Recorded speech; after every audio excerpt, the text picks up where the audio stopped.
की भारत माता की मिथिलावासी आहा सबके गौर लागे छे।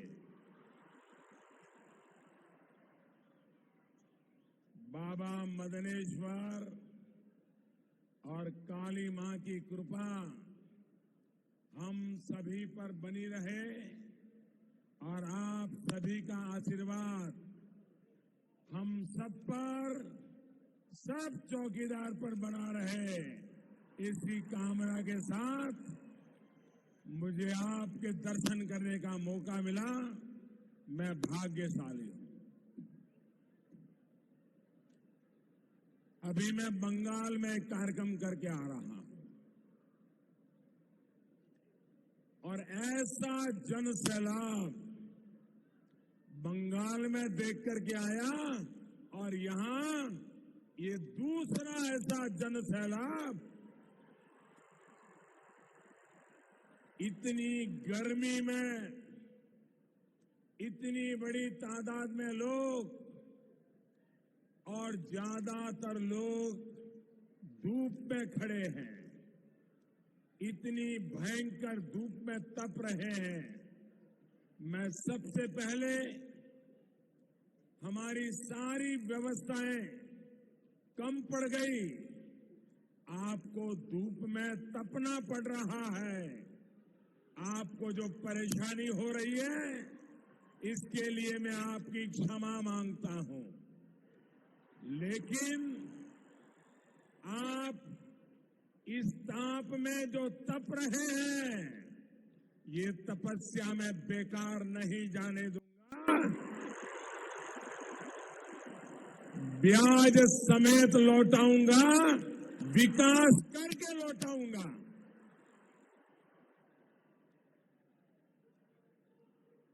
भाइयों बहनों,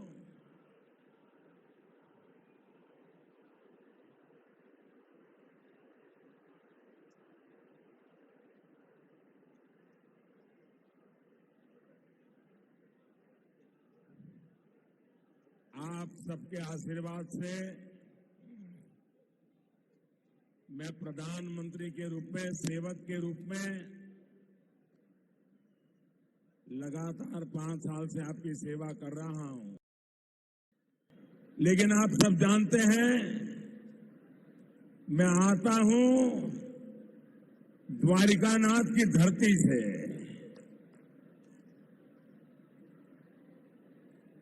और गोपालक का और द्वारिकानाथ का सीधा नाता है। और ऐसे समय जो भी भगवान कृष्ण में विश्वास करते हैं वो सभी जहां जहां मैं जाता हूं आशीर्वाद देने के लिए आते हैं। मैं उनका विशेष आभार व्यक्त करता हूं। साथियों, इतनी बड़ी संख्या में सुपौल, मधेपुरा, जंजारपुर से, सीमांचल के अनेक हिस्सों से आप यहां आए हैं। आप सभी का यही प्यार, यही विश्वास, यही मेरा खजाना है, यही मेरी कमाई है जो बीते 5 वर्षों में मेरे खाते में जमा हुई है। भाइयों बहनों, ये धरती महान साहित्यकार फणीश्वरनाथ रेणु जी की जन्मस्थली भी है। अभी उनके सुपुत्र जी के द्वारा मुझे मशहूर उपन्यास मैला आंचल मुझे भेंट किया गया। उस मैला आंचल में लिखा है और बहुत ही सटीक तरीके से फणीश्वरनाथ जी ने लिखा है, मैं साधना करूंगा, मैं साधना करूंगा ग्राम वासिनी भारत मां के मेले आंचल तले। मैं साधना करूंगा ग्रामवासिनी भारत माता के मैले आंचल तले। आप सोच रहे होंगे इस चुनाव सभा में भी मैं फणीश्वर नाथ जी की उनके साहित्य की चर्चा क्यों कर रहा हूं, लेकिन इस वाक्य के पीछे जो भाव है, जो शब्द है, वो हम सबकी प्रेरणा है, महत्वपूर्ण है। भारत माता ग्रामवासिनी मेला अंचल और साधना। भाइयों और बहनों, आज ये पंक्तियां इसलिए भी अहम है क्योंकि कुछ लोगों को आजकल भारत माता की जयकारा पर भी उनके पेट में चूहे दौड़ने लग जाते हैं, उनको दर्द होने लगता है। जिन्हें भारत माता से दिक्कत होगी, जो भारत तेरे टुकड़े होंगे, ये नारे लगाने वालों के साथ जाके खड़े हो जाते हैं, वो भारत के विकास के लिए साधना भी कैसे कर पाएंगे, खुद को मां भारती के लिए खपा भी कैसे पाएंगे। मैं जरा ऐसे लोगों को आज एक करारा जवाब देना चाहता हूं। आप मेरा साथ देंगे? आपकी आवाज उनके कानों तक मैं पहुंचाना चाहता हूं। भारत तेरे टुकड़े होंगे, ये बोलने वालों के सीने पर आपका एक एक शब्द पहुंचना चाहिए, उनके कान फट जाने चाहिए। भारत के प्रति उनका जो भाव है उसको गहरी चोट लगनी चाहिए। आप बोलेंगे? बोलेंगे? जोर से बोलेंगे? हाथ ऊपर करके दोनों मुट्ठी बंद कीजिए। भारत माता की, भारत माता की। साथियों, किसी भी जाति से पहले, किसी भी पंथ से पहले हम भारतीय हैं, हमारी पहचान भारतीय है। मां भारती की सेवा, उसकी साधना की इस भावना के साथ ही बीते 5 वर्षों में पूरी ईमानदारी से मैंने आपकी सेवा करने का प्रयास किया है।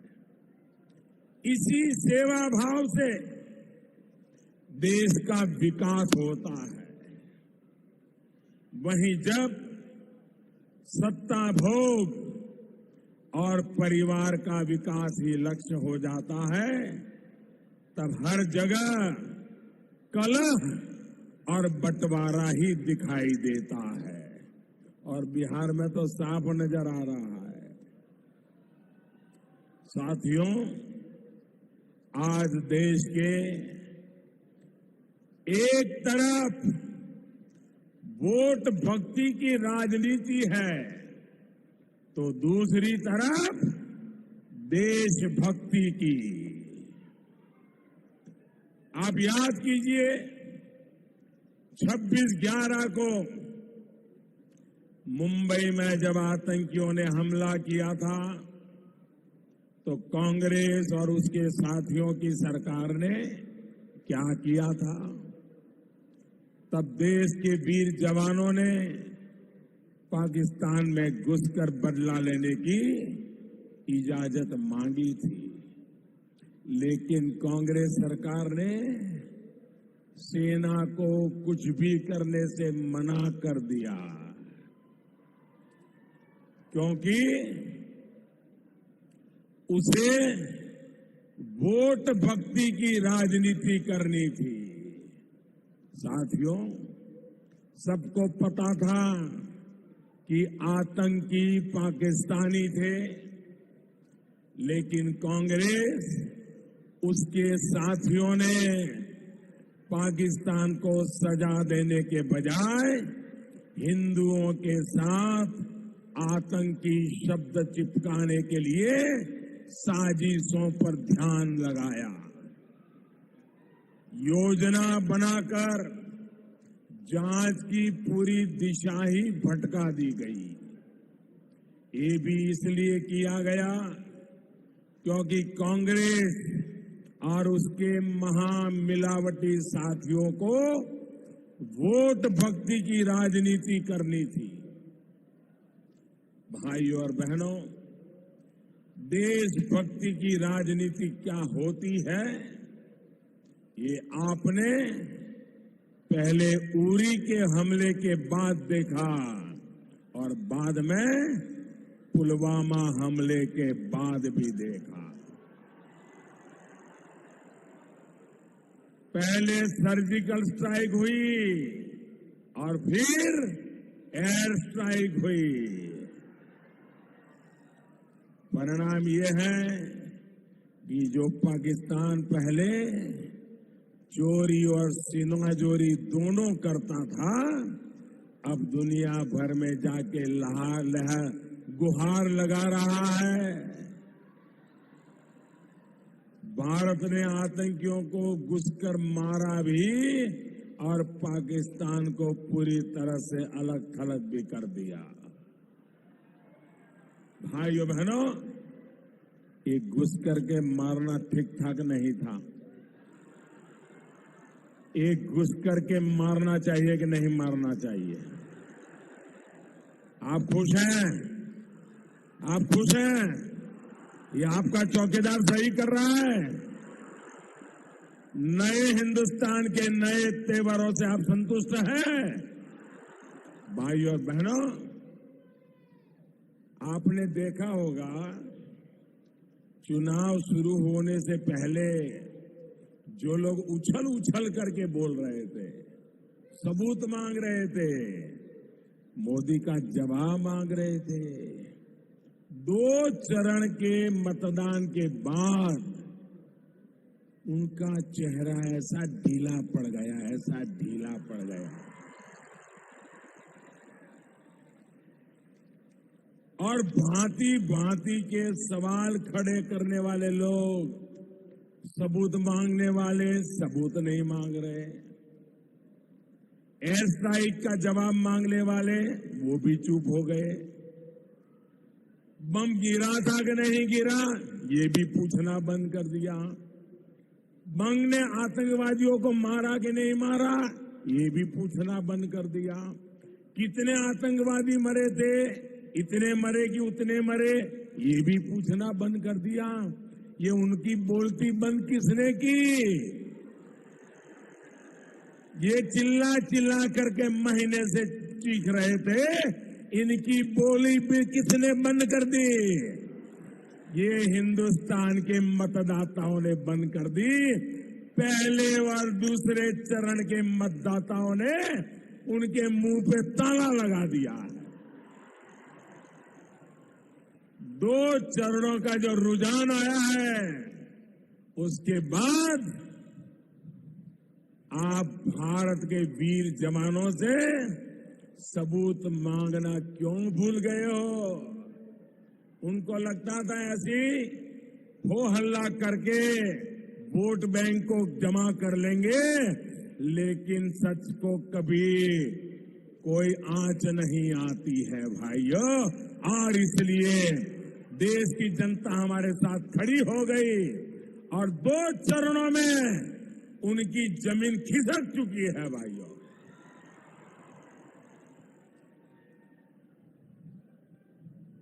अब तो उनको चिंता है, पहले जितने पार्लियामेंट में थे वो भी पहुंच पाएंगे कि नहीं, इसकी फिराक में है। वरना यही लोग थे जो पहले इतना रो रहे थे, हमारे वीर जवानों के पराक्रम पर इतने सवाल उठा रहे थे कि पाकिस्तान ने इन्हें अपना हीरो बना लिया था। साथियों, मैं इन लोगों को आज भी चुनौती देता हूं। हिम्मत है, ये चुनाव में जनता के बीच जाओ और पुलवामा के शहीदों का हमने जो बदला लिया है उसकी जरा चर्चा करके देखो। सेना के पराक्रम पर सवाल पूछ के देखो। मैं चुनौती देता हूं। नहीं बोल पाएंगे।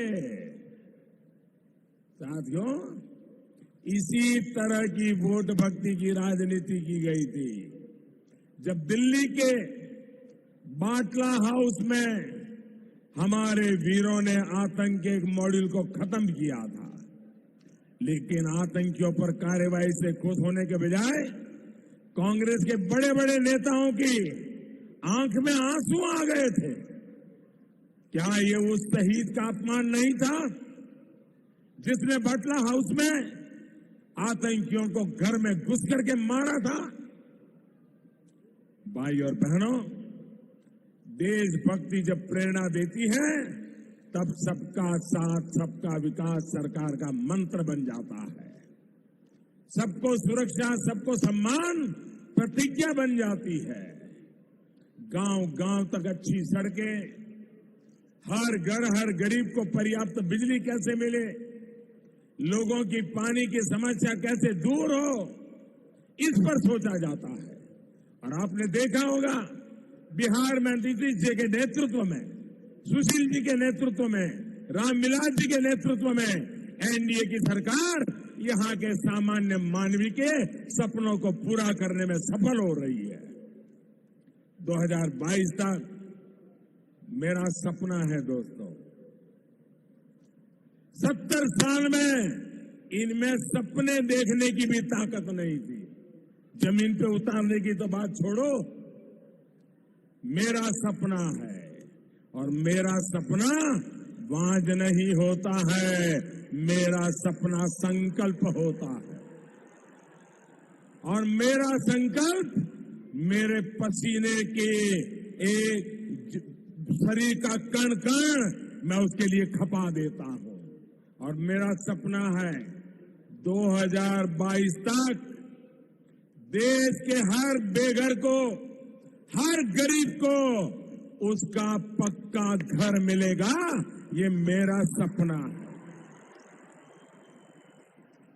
गरीब बहन बेटियों की गरिमा और उनकी तकलीफ दूर करने के लिए शौचालय बने, ये सोचा जाता है।